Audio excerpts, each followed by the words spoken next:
الخريطة للعالم ولا لجزء من العالم؟ أستاذ أنا شايفك يا راجل وأنا في الدور العاشر، أنا شايفك أنت قاعد قدامي أهو. أما إيه؟ دي للعالم؟ للعالم؟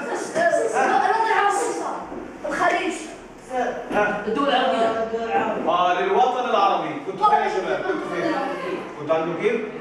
ماشي أدواتك بسرعة.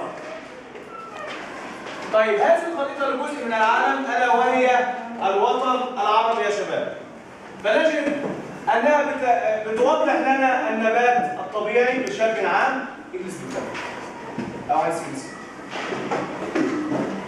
سواء بقى حشائش أو نبات أو غابات أو كده. طيب كل طلع كتاب الطالب. كتاب الطالب بسرعة. طالب. كتاب الطالب بسرعة.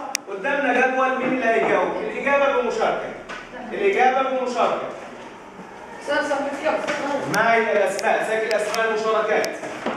صفحة 114 قدامك يا نشاط 3 صفحة 114 مع اسمه خلف.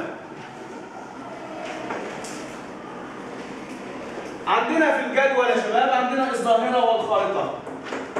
الجبال تندرج تحت خريطة ايه؟ التضاريس. التضاريسية. برافو عليك، ممتاز يا بطل. مبارك مش كده؟ طيب